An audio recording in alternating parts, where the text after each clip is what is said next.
Hello বন্ধুরা, তোমরা কেমন আছো? আশা করি তোমরা সবাই ভালো আছো। প্রীতির রান্নার হেসেলে সবাইকে স্বাগত জানাই। আজকের রান্নার রেসিপি নিয়ে আবারও চলে এসেছি। আজকের রান্নার রেসিপি হচ্ছে চিকেনের একটা রেসিপি তোমাদের সাথে শেয়ার করছি। চিকেন তো আমরা অনেকভাবেই খেয়েছি, এই চিকেনের রেসিপিটা আমি একটু আলাদাভাবে করছি। আশা করি তোমাদের রেসিপিটা সবার ভালো লাগবে। যদি রান্নার রেসিপিটা ভালো লাগে লাইক শেয়ার কমেন্ট করতে ভুলো না। চলো দেখে নিই আমি চিকেনটা কিভাবে তৈরি করব। প্রথমেই আমি এখানে চিকেন নিয়ে নিয়েছি। এখানে 600 গ্রাম চিকেন নিয়ে নিয়েছি আর ছোট ছোট করে পিস করে নিয়েছি, বোনলেস চিকেন নিয়ে নিয়েছি। এখানে প্রথমেই দিয়ে দিচ্ছি পরিমাণ মতো নুন। নুন দিয়ে চিকেনটাকে আমি ভালো করে মেখে নিচ্ছি। মেখে নিয়ে আধা ঘন্টা আমি রেস্টে রেখে দেবো। তারপরে এখানে আমি একটা বোল সেট নিয়ে নিয়েছি, মিক্সার বোল সেটের মধ্যে নিয়ে নিচ্ছি কেটে রাখা পেঁয়াজ কুচি, রসুন কুচি আর আদা কুচি দিয়ে ব্লেন্ডারে আমি ব্লেন্ড করে নেব।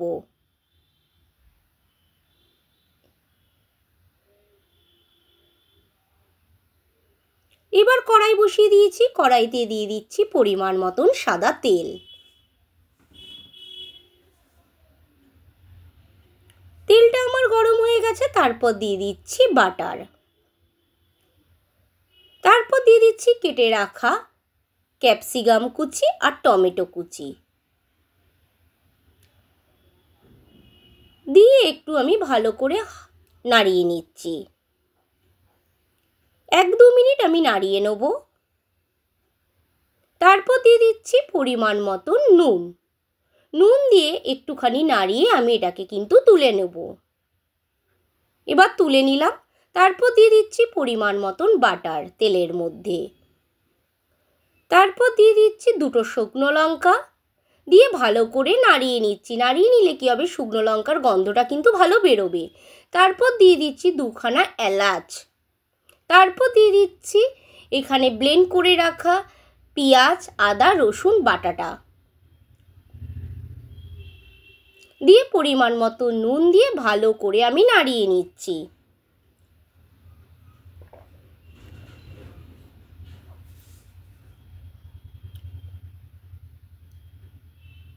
পেঁয়াজের কাঁচা গন্ধটা আমার চলে গেছে। তারপর দিয়ে দিচ্ছি মেখে রাখা মাংসগুলো।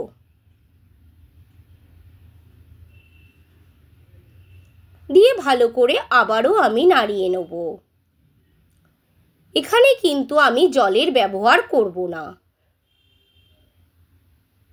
ভালো করে নাড়িয়ে নিচ্ছি আমি।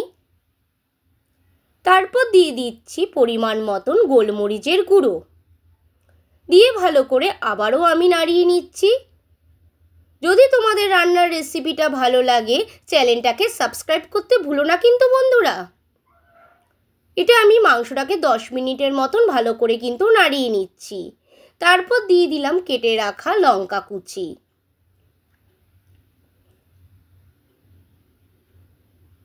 দেখো মাংসটা কিন্তু আমার ভালো করে কষানো হয়ে গেছে। এরপর দিয়ে দিচ্ছি হলুদ গুঁড়ো, জিরের গুঁড়ো, ধনের গুঁড়ো, লঙ্কার গুঁড়ো দিয়ে ভালো করে আবারও কিন্তু আমি নাড়িয়ে নিচ্ছি।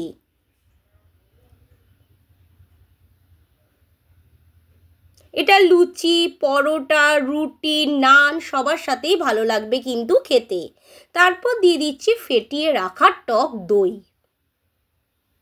দিয়ে ভালো করে আবারও নাড়িয়ে নিচ্ছি।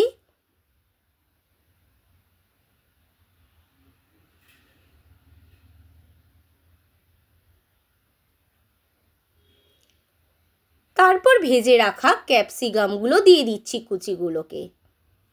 এখানে আমি এখন টমেটো কুচি দেবো না, সবার শেষে টমেটো কুচিটা দেবো, নাহলে টমেটোটা গলে যাবার চান্স থাকবে।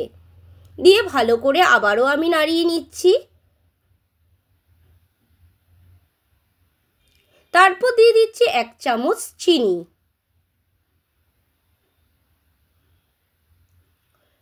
তারপর এটাকে আমি 10 মিনিটের জন্য ঢাকনা চাপা দিয়ে দিচ্ছি হওয়ার জন্য।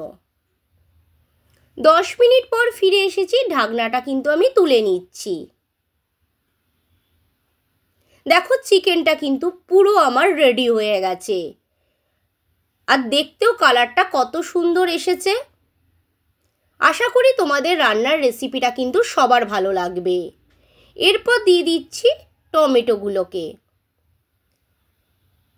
তারপর উপর থেকে দিয়ে দিচ্ছি আবারও একটুখানি পরিমাণ মতন বাটার দিয়ে জাস্ট একটু নাড়িয়ে নিচ্ছি। তারপর বোল সেটে তুলে নেবো আমি। চিকেনটা পুরো রেডি হয়ে গেছে। আশা করি তোমাদের চিকেনের রেসিপিটা সবার ভালো লাগবে। বাড়িতে এইভাবে ট্রাই করো। যদি ভালো লাগে সাবস্ক্রাইব করতে চ্যানেলটাকে ভুলো না কিন্তু বন্ধুরা।